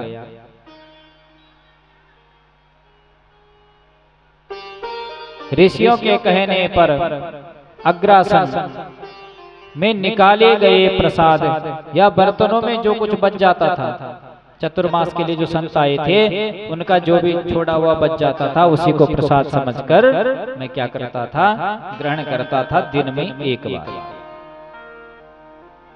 जिससे संतों के द्वारा छोड़े गए उस प्रसाद से मैं क्या हो गया? पाप रहित हो गया। संतों का संग मिला तो कीर्तन में मेरी रुचि हो गई।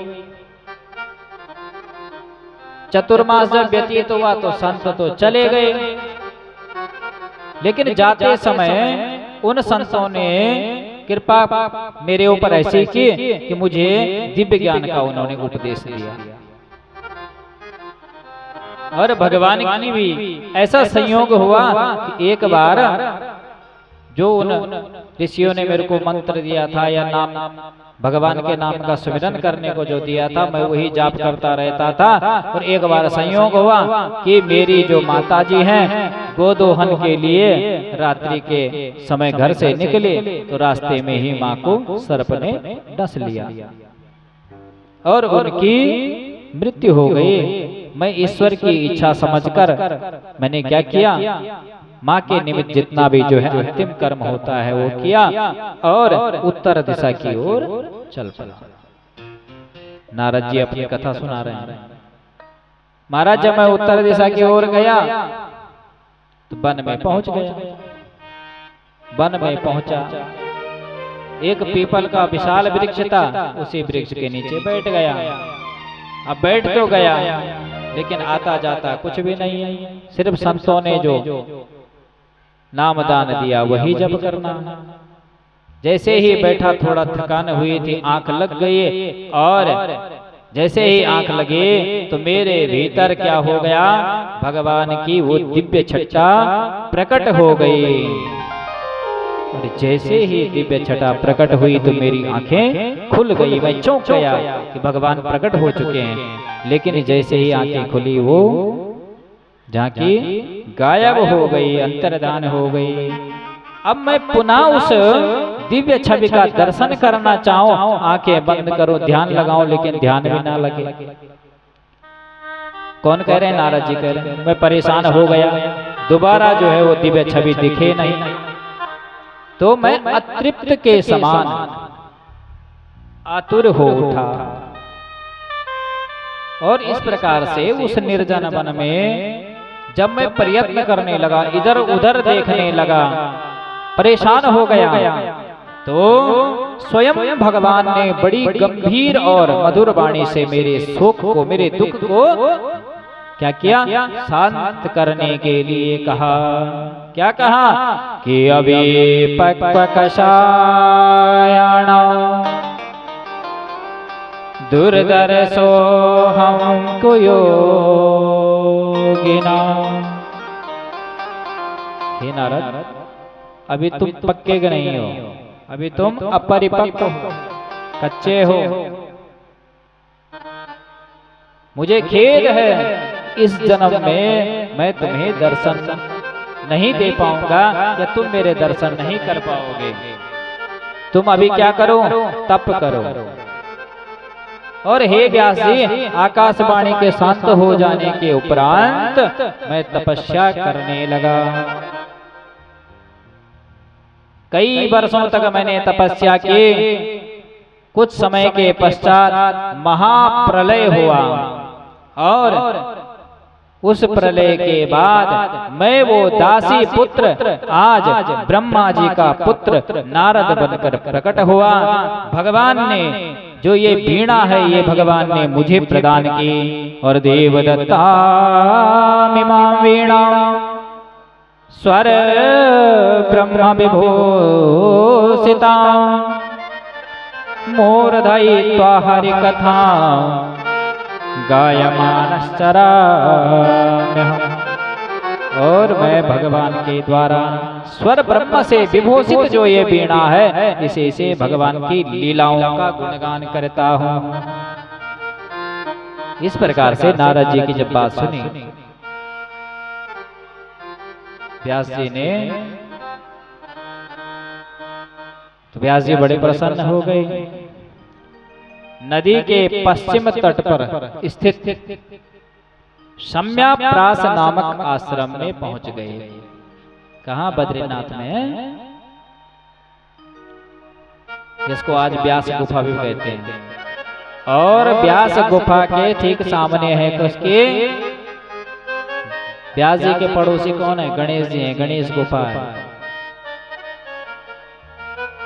इधर जैसे ही व्यास जी ने भगवान श्री नारायण का ध्यान किया, ठाकुर जी का स्मरण किया, तो ध्यान करते ही मन से क्या हुआ? भागवत की भागीरथी प्रवाहित होने लगी। और इधर व्यास जी क्या करने लगे? मधुर मधुर श्लोकों का गायन करने लगे। और पड़ोस में जो है सामने गणेश महाराज लिखने लग गए। और इस प्रकार से ये जो दिव्य श्रीमद् भागवत संहिता है, उसकी रचना हुई। 18,000 श्लोकों की ये दिव्य संहिता तैयार हो गई। बोली श्रीमद् भागवत महापुराण की, वेद व्यास भगवान के, गणपति जी भगवान के। लेकिन जब ग्रंथ पूरा हो गया, भागवत जी लिखी गई, उसके बाद क्योंकि ये दिव्य पुराण है, ये सबको नहीं दिया जा सकता, अब व्यास जी विचार करने लगे किसको ये सौंपी जाए, क्योंकि ये परमहंसों की कथा है। तो सबसे पहले किसी परमहंस को ही सुनाई जाए। सोचने लगे ऐसा कौन होगा, तो ध्यान आया किसका, अपने बेटे का, जो जन्म लेते ही क्या हो गए थे, जिनका जन्म हुआ वो सीधे वन की ओर चले गए, सब कुछ छोड़ दिया।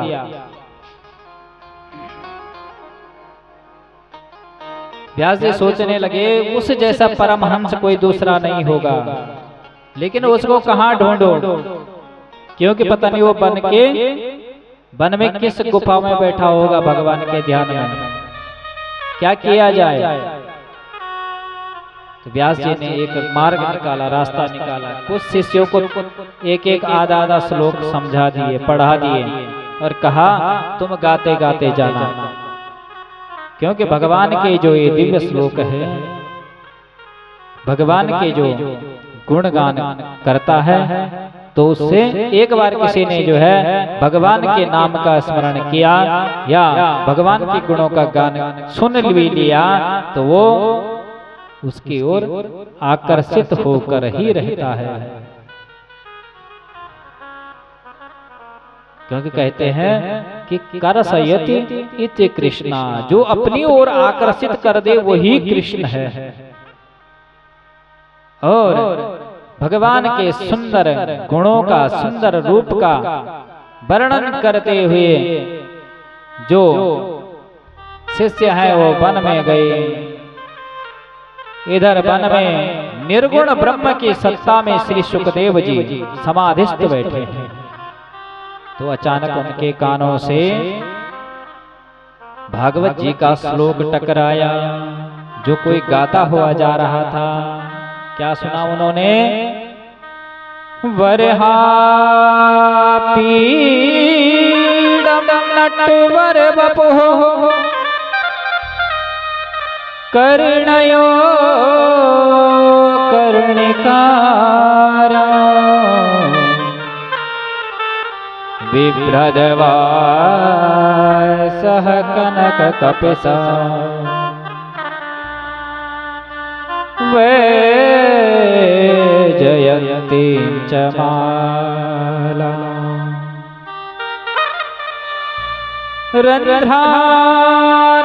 रन्ध्रानवेणरधर सुधया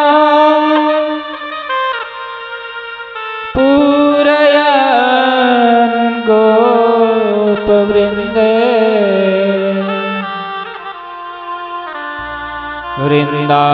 वृन्दारण्यं स्वपदरमणो प्राविशाद् गीतकीर्तिः। सिर पर सुंदर मोर का मुकुट धारण किए हुए माधव दिव्य पीतांबर ओढ़े हुए, वंशी बजाते हुए, गायों को चराते हुए, ग्वालों से अपनी कीर्ति का श्रवण करते हुए वृंदावन में प्रवेश पा रहे हैं। जैसे ही सुना सुखदेव जी ने समाधि खुल गई। अरे कितना सुंदर है, बड़ी अद्भुत झांकी है, बड़ा सुंदर दिख रहा है। लेकिन कुछ ही क्षण में सोचने लगे, कौन? सुखदेव जी कि जो सुंदर होगा हो सकता है कि गुणवान हो या न हो, जो सुंदर होगा हो सकता है अवगुणी हो। तो पुनः ध्यान लगाने बैठ गए। अगले ही क्षण अपने विचार बदल दिया और फिर से ध्यान लगाने लगे। जैसे ही आंखें बंद करने लगे तो एक दूसरा शिष्य जो है पास से गुनगुनाता हुआ गया। क्या किया? क्या उसने क्या गुनगुनाया? अहो वकीयो स्तन काल कोटा जिंघासया पाययदप्य साध्वी। अहो वकीयो स्तन काल कोटा अहो वकीयं स्तनकालकूलं जिंघासया जिघासया पाय यदप्यसाध्वे जिज्ञासया यदप्यसाध्वे लेभे गतिं धात्र यचेता ततो देवे गतिं धात्र यचेता ततो तं वा दयालो शरणं व्रजेम तं वा दयालो शरणं व्रजेम। अहो आश्चर्य, बकासुर की भगिनी है कौन? पूतना, जो अपने स्तनों में कालकूट विष लगाकर भगवान को मारने से प्रेरित होकर आई, और उसको भी मेरे गोविंद ने उसके समस्त पापों को भूलकर उसको भी वही गति दी जो है माँ यशोदा को वर्षों बाद मिली, वही गति जो है पूतना को दी। तो कौन ऐसा अभागा होगा जो ऐसे परम कृपालु, कं वा दयालु शरणं व्रजेम, ऐसे दयालु मेरे गोविंद की शरण में नहीं आएगा। जैसे ही सुखदेव जी ने सुना, रोक नहीं पाए, तुरंत खड़े उठ गए। हरेर गुणा चित्तमतिर् भगवान बादरायणे अध्यगान महदाख्यानं नित्यं विष्णु जन प्रिय। हरि का अर्थ है हरण करने वाला, और उस हरि ने इनका चित्त भी हर लिया। खींचे चले आए, अरे भैया बताओ और सुनाओ। तो शिष्यों ने कहा, अरे भैया हमें तो इतना ही आता, अगर तुम्हें सुनना है तो हमारे गुरुदेव के पास चलो। देखो भगवान की महिमा, भगवान के नाम का कितना असर होता है जीवन पर। जब सुखदेव जी प्रकट हुए तो वेद व्यास जी ने उन्हें घर रोकने की बड़ी इच्छा की कि ये मेरे साथ ही रहे, लेकिन जन्म लेते ही चल पड़े कहाँ? वन की ओर, और निराकार ब्रह्म की क्या करने लगे? निराकार ब्रह्म को प्राप्त करने के लिए तप करने लगे। लेकिन आज भगवान की ऐसी कृपा हुई, भागवत की मतलब इतनी ताकत है कि जो उस बचपन में नहीं रुका, आज देखो उसको वापस खींच कर ले आए। वेद व्यास जी बड़े प्रसन्न हो गए अपने पुत्र को पाकर, और पास बिठाकर क्या किया? भागवत संहिता प्रदान की, मधुर मधुर श्लोक सुनाए। सुखदेव जी जो अब तक परमहंस थे, आज से श्री परमहंस हो गए। बोले श्री परमहंस सुखदेव जी महाराज की। अब तक जो निर्गुण ब्रह्म की सत्ता में जिनका चित्त परिनिष्ठित था, आज से सगुण साकार श्री राधा कृष्ण के परम उपासक बन गए। बोले श्री राधा कृष्ण सरकार की। और उन्हीं सुखदेव जी ने भागवत संहिता को आत्मसात करने के बाद समय आने पर किसको सुनाया? महाराज परीक्षित को सुनाया। तो सौनक जी ने कहा कि हे सुखदेव जी, सौनक जी ने कहा कि सुखदेव जी ने महाराज परीक्षित को ही श्रीमद् भागवत कथा क्यों सुनाई, किसी और को क्यों नहीं सुनाई? तो सूत जी कहते हैं कि हे सौनकादि ऋषियों, अब मैं आपसे परीक्षित जी के जन्म, कर्म और मोक्ष की तथा पांडवों के स्वर्गारोहण का वर्णन करूंगा। यथा मृधे कौरव सृंजयान वीरे स्वतो वीर गतिं गतेषु रिको दरावे बगदाभिमर्षा भगिनोरुदंडे धृतराष्ट्रपुत्रे। जब महाभारत का जो युद्ध था वो समाप्त हुआ, समाप्ति की ओर था, तो समाप्ति के बाद क्या हुआ, भीमसेन, समाप्ति में क्या हुआ, भीमसेन ने क्या किया था, गदा से दुर्योधन की जंघा पर प्रहार किया था और उसकी जंघा टूट गई थी। तब एकांत में दुर्योधन के पास आया कौन, अश्वत्थामा। और जब उसकी दुर्दशा देखी दुर्योधन के तो बड़ा व्याकुल हो गया, कहने लगा तुम्हारा ये ऐसा हाल किसने किया है मित्र, तुम्हारी ये दुर्दशा किसने की। तो दुर्योधन ने कहा कि हे मित्र, मुझे अपनी मेरी ये दशा हुई इसका मुझे कोई दुख नहीं है, मुझे दुख है कि हम 100 भाई थे लेकिन आज एक भी नहीं रहा, और पांडव 5 थे और उनमें से एक भी कम नहीं हुआ, बस दुख इसी बात का है। तो अश्वत्थामा ने कहा मित्र तुम चिंता मत करो, तुम अपनी अंतिम इच्छा अगर तुम्हारी ये है कि उनमें से कम एक कम हो जाए तो मैं क्या करूंगा, एक तो छोड़ो मैं 5 के सिर काट कर लाता हूं। और अश्वत्थामा चल पड़ा, सोचने लगा क्या किया जाए। इधर भगवान ने देखा सभी पांडवों को एकत्रित किया और कहा कि आज हमारी जीत की प्रथम रात्रि, इसलिए चलो कहीं बाहर घूम कर आते हैं।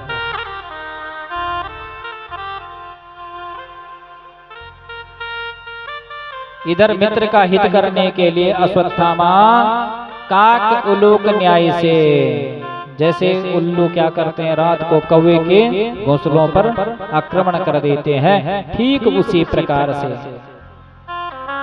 सोचने लगा कि रात के अंधेरे में जाके जब सब सोए होंगे 5 तो 5 के सिर काट लूंगा।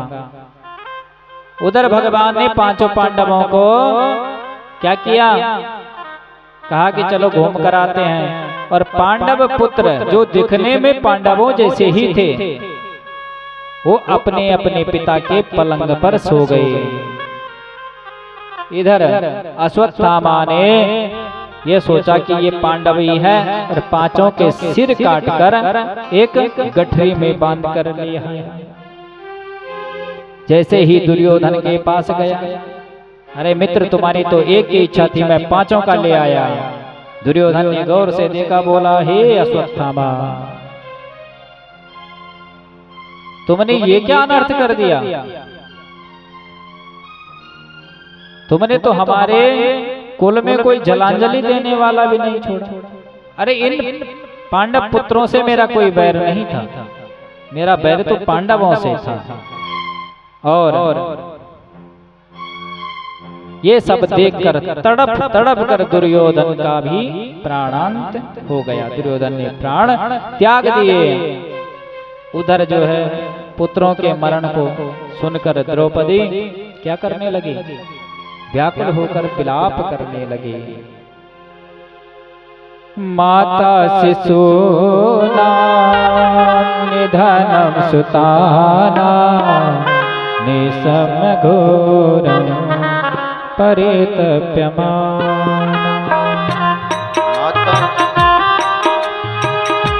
क्या करने लगी द्रौपदी, विलाप करने लगी। तो कहते हैं कि माता शिशूनाम निधनाम सुतानाम निशम्य घोरम परितप्यमाना। ददाय रुद्रास्पकलाकुलाखे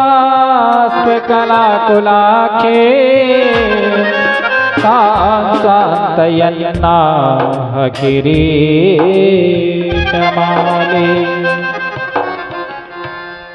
विलाप जब करने लगी तो अर्जुन ने द्रौपदी को सांत्वना दी। क्या दी, हे देवी मैं अर्जुन प्रतिज्ञा करता हूं जिसने भी तुम्हारे पुत्रों की हत्या की है, मैं उसको मृत्युदंड दूंगा। और उधर अर्जुन को आता हुआ देखकर अश्वत्थामा भयभीत हो गया, इतना भयभीत हो गया कि ब्रह्मास्त्र का संधान उसने कर दिया। इधर भगवान ने अर्जुन से कहा, हे अर्जुन तुम भी ब्रह्मास्त्र चलाओ। अर्जुन ने भी ब्रह्मास्त्र चला दिया। दोनों ब्रह्मास्त्र आपस में टकराने से भयंकर अग्नि की ज्वालाएं निकलने लगी।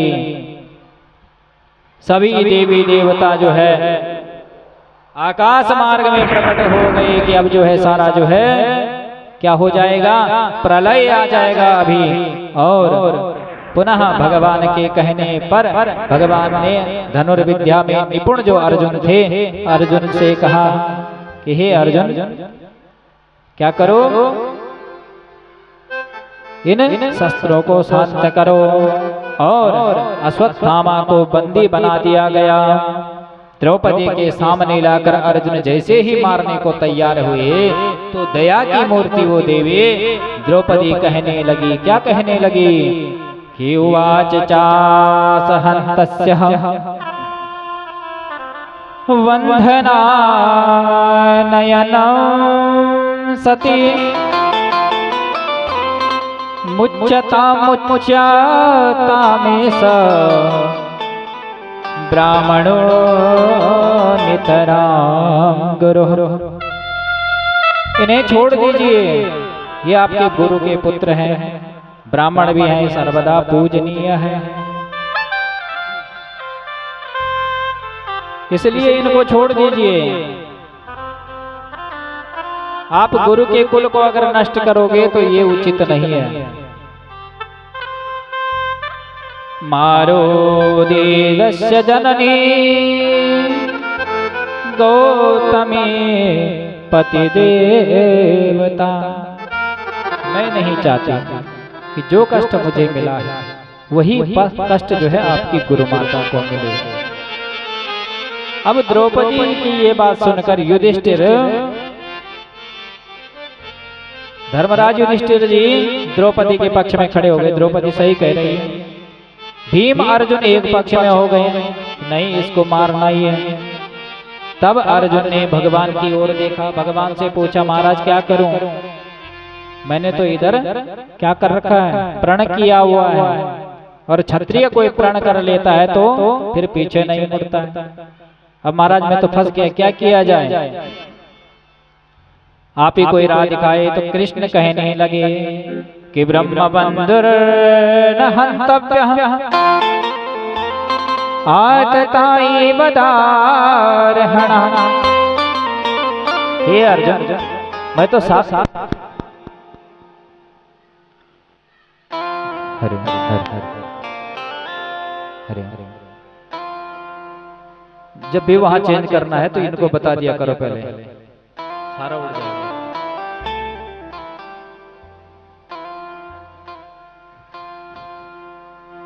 राधे राधे। तो भगवान कहते हैं कि अर्जुन मैं तो शास्त्रों की बात बोलूंगा। शास्त्र कहते हैं कि ब्राह्मण की हत्या नहीं करनी चाहिए, लेकिन जो बालकों को मारे उसको छोड़ना भी नहीं चाहिए।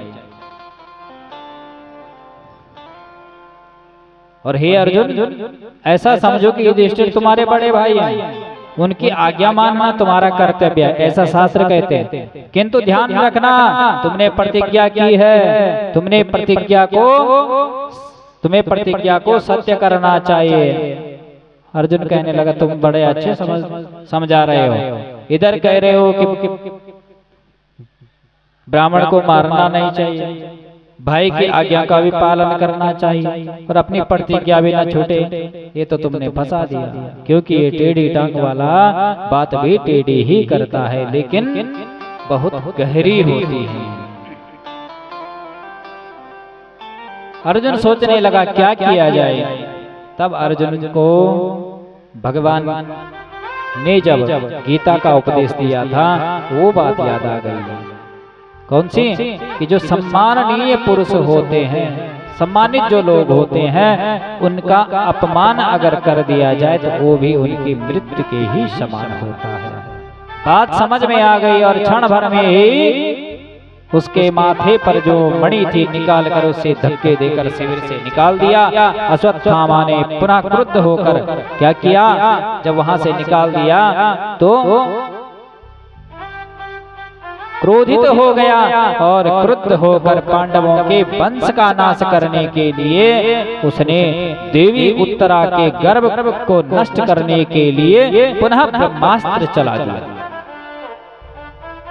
जैसे ही ब्रह्मास्त्र उत्तरा देवी के ओर बढ़ा, ये उत्तरा देवी कौन है? कौन है? किस किस को पता है? एक दो को ही पता है। ये अभिमन्यु की पत्नी है और ये कैसी हैं? गर्भवती हैं। तो वंश को नष्ट करने के उद्देश्य से अश्वत्थामा ने क्या किया, ब्रह्मास्त्र का संधान कर दिया। और जैसे ही ब्रह्मास्त्र का संधान किया तो उत्तरा देवी दौड़ी दौड़ी आई, कहाँ? भगवान के चरणों में। पाहि पाहि महायोगिन देव देव जगतपते, नान्यं त्वद्भयं पश्ये यत्र मृत्यु परस्परम्। हे महायोगिन, हे देवाधिदेव, रक्षा कीजिए, रक्षा कीजिए। अब देखो उत्तरा देवी ने क्या कहा भगवान को? महायोगी कहा। योगी कौन होता है? योगी ही एक ऐसा है जो दूसरे के शरीर में आ जा सकता है। योग माया के द्वारा अपने शरीर से प्राण छोड़ के दूसरे के शरीर में और दूसरे से दूसरे में जा सकता है, वो योगी ही कर सकता है। तो उत्तरा देवी कहती हैं कि आप तो महायोगी हैं। कामं दहतु मां नाथ मामे गर्भो निपात्यता। क्या कह रही है उत्तरा देवी? हे प्रभु, मां कामं दहतु, क्या कहा? मां कामं दहतु किंतु मे गर्भ मा निपात्यता। या तेज भले ही मुझे खत्म कर दे, कोई दिक्कत नहीं, लेकिन मैं गर्भ मा निपात्यता, मेरा जो गर्भ है वो नष्ट न होने पाए। भगवान ने तुरंत अंगुष्ठ मात्र का रूप बनाया, उत्तरा देवी के गर्भ में प्रभु प्रविष्ट होकर जोर से अपनी गदा घुमाई और ब्रह्मास्त्र के तेज को शांत कर दिया और परीक्षित की रक्षा हो गई। उत्तरा देवी के गर्भ में परीक्षित को भगवान ने दर्शन दिए। तत्पश्चात मेरे गोविंद द्वारिका जाने की तैयारी करने लगे। कुंती मैया ने बड़ी सुंदर स्तुति की भगवान की कि नमस्ते पुरुषं त्वाद्य ईश्वर प्रकृते परा अलक्ष्यं सर्वभूतानां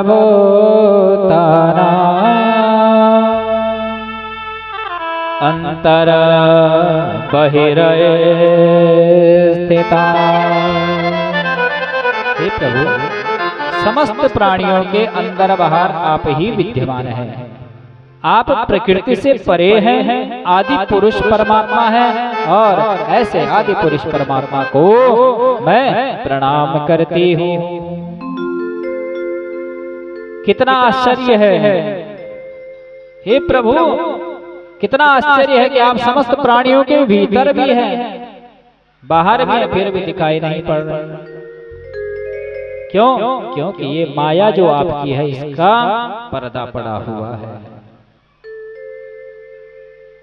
किसका पर्दा है? माया का पर्दा है और ये माया भी आपकी ही है, इसलिए आप दिखाई नहीं दे रहे हैं। यथा नाट्यधरः नटः वृत्तदिशा न लक्ष्य से। जैसे नट भेषधारी अभिनेता देखे हैं कभी, जो नाटक मंडली में होते हैं, अनेक प्रकार का श्रृंगार किए होते हैं। सर्कस में गए कभी, नाटकों में पता ही नहीं चलता, पहचाना ही नहीं जाता कौन है वो। सामान्य व्यक्ति तो पहचान ही नहीं सकता। तो वैसे ही आप सामान्य मनुष्य आपको नहीं जान पाते हैं। हे प्रभु, मैं जब याद करती हूँ तो आपके हम पर बड़े अनंत उपकार हैं। कौन कौन से हैं? कि विशान महाग्नि पुरुषाद दर्शना, असत सभाय वनवास कृच्छतः, मृधे मृधे नेक महारथास्त्रो, द्रोणद्रस्त स्म हरे विरक्षिता। जब भीम को विष दिया गया तो आपने रक्षा की, लाक्षागृह में आग लगाई गई, वहां आपने रक्षा की। हिडिंबा आदि जो राक्षस थे उनसे आपने रक्षा की। और जब असत सभाया दुर्योधन की जो दुष्ट सभा थी, वहां आपने हमारी रक्षा की। वनवास के जो दुख हैं उन दुखों में आप हमारे साथ थे। बार बार के युद्धों में आपने हमारा साथ दिया। अनेक महारथियों के अस्त्रों से हे हरि आपने हमारी रक्षा की। आप सर्वशक्तिमान हैं। और आज जब हम सुखी हो रहे हैं, युद्ध जीत गए, किसी बात का कोई भय नहीं है, तो आप जो है वापस जा रहे हो। विपदा सन्तु न सत्वतत्र तच्चगत्पुरो, भवतो दर्शनो यत्सात् पुनर्भव दर्शनो।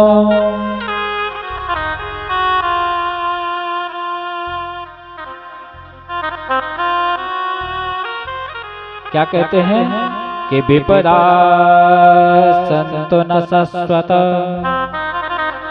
तत्र तत्र जगद्गुरो, भवतो दर्शनं यत्सात् पुनर्भव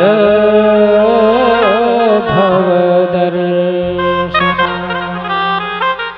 हे जगद्गुरु, आप हमें विपत्तियां दे दीजिए, क्योंकि विपत्ति में आप हमारे साथ रहे हैं। और जब हमारे जीवन में सुख आया है, हमें छोड़कर जा रहे हैं। इसलिए ऐसी कृपा करो कि विपत्तियां हमें दे दीजिए। और हे माधव, पांडवों और यादवों के प्रति जो मेरा मोह है वो भी जो है दूर हो जाए।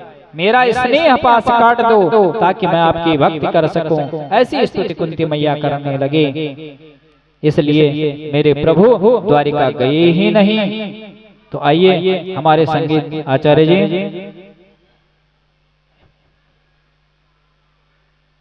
भजन और उसके बाद आरती, प्रसाद वितरण, और कल पुनः समय से जो भी कल की पूजा में आना चाहते हैं वो कृपा करके अपना नाम अभी जो है हमारे आचार्य जी से लिखवा देना। और जिन जिन सज्जनों ने अपने धन को पवित्र किया हो वो जो है हमारे यहाँ पर आचार्य जी बैठे हुए हैं, इनको कॉपी देके कृपा करके नाम का उच्चारण करेंगे। और आइए आज की कथा को यहीं पर विराम देते हैं। कल की कथा में भगवान के अनेक लीलाओं की चर्चा होगी। बोले श्री राधा रमण भगवान के जय जय श्री राम।